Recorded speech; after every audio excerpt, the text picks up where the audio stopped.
Corrupt and him and got into it. And he said something to Corrupt, and Corrupt said something to him, and he looked at me and was like, nigga, this nigga ain't supposed to be talking to me, and I forgot all about the rules and shit. So then now him and Corrupt getting into it serious, like getting really into it. Did they fight? No, they got really into it, right? So then the nigga told Corrupt, he looked at me, he told Corrupt, he said, nigga, you ain't even on my level. I had a motherfucking Outlaws fuck you up. And then Nate Dogg stepped up and said, what the fuck we supposed to do when that's happening? The nigga who be talking loud and holding his dick, talking shit, he better lay low. Yo, YouTube, what up? It's your homie Gab. I'm in the building, and this is Machiavelli Media.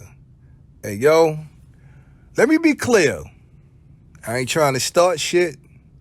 Got a lot of respect for Nate Dogg. I'm just curious about something.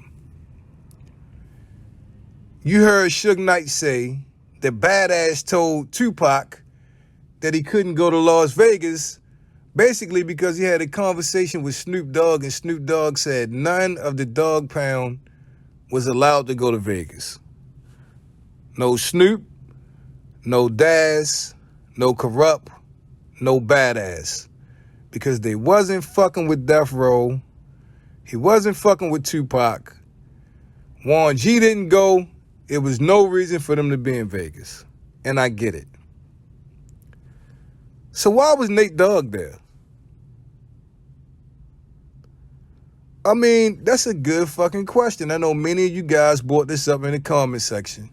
But why was Nate Dogg there? You know, Nate Dogg came into the game with Snoop Dogg and Warren G. It was bigger than music with Nate and Snoop. They was homeboys, day ones, right? So if Snoop say don't go,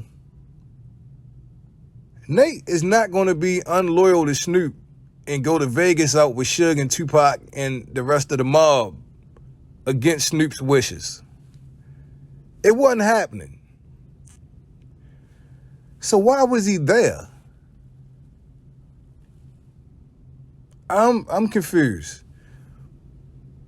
Now, some people would speculate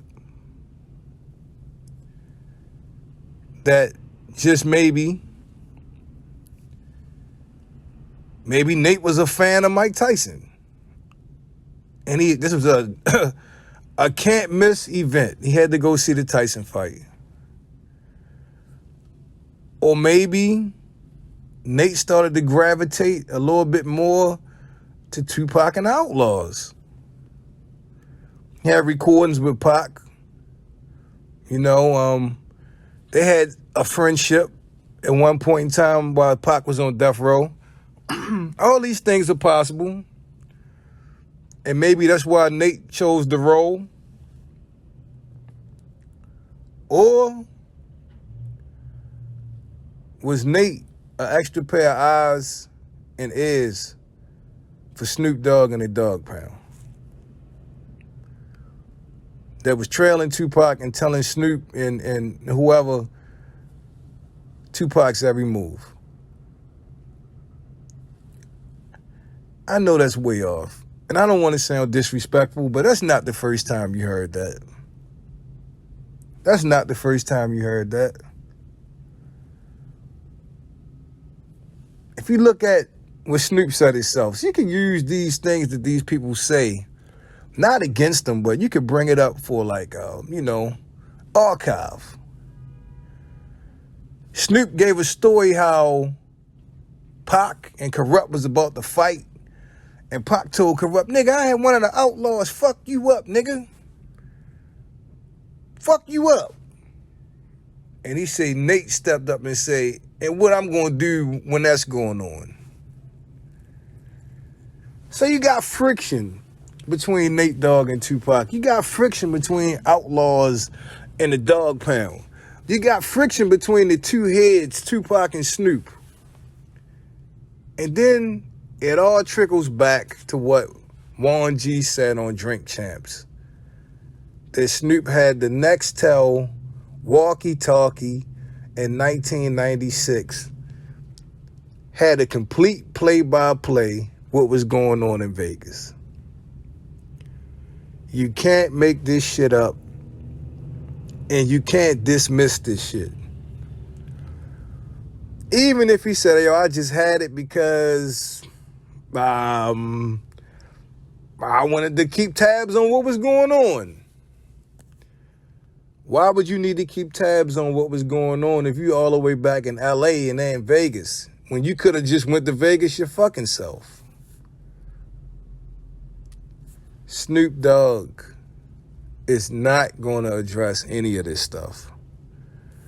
But Suge Knight opened a can of worms with this new Collect Call podcast.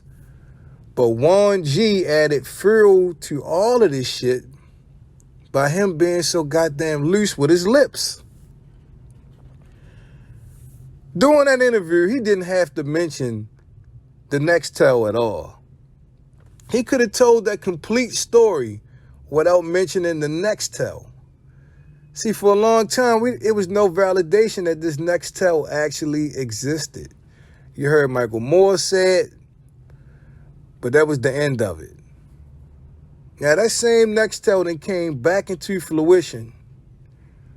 And it's a reality because Warren G didn't even just say walkie-talkie. He was very specific. The Nextel. So he can't recant that. He can't be like, yo, I was drunk. I didn't mean to say Nextel. It was a Samsung. He didn't even have a walkie-talkie. I was tripping. I was really drunk. He can't do none of that. I doubt anything ever comes from it. But if they took a look into that, like, yo, what's going on? What's surrounding this Nextel? You know what I mean? But once again, why was Nate Dogg there? Did Nate always hang out with Suge and the homies without Snoop, against Snoop's wishes?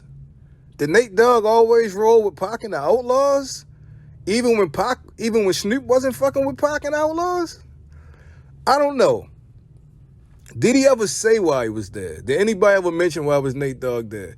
Enlighten me. Please do. What are your thoughts? What was the true intent? What was the true intent of Nate Dogg rolling to Vegas after Snoop Dogg said the Dogg Pound couldn't and shouldn't go? Snoop was getting a play-by-play for what? And how do you explain everything that's coming out in the last week or two surrounding this Nextel and Snoop Dogg getting a play-by-play and Suge Knight saying he needs to have a conversation with Snoop Dogg? This thing is getting deeper and deeper and deeper. Leave your thoughts in the comment section. Don't forget to sub to the channel. This is Machiavelli Media. Look down right now and get them haters the finger. Give me a thumbs up for the homie Pac one time. Anyway, it's been a pleasure as always. I'm your homie Gab. I'm signing off. I'm about to hit y'all with the peace.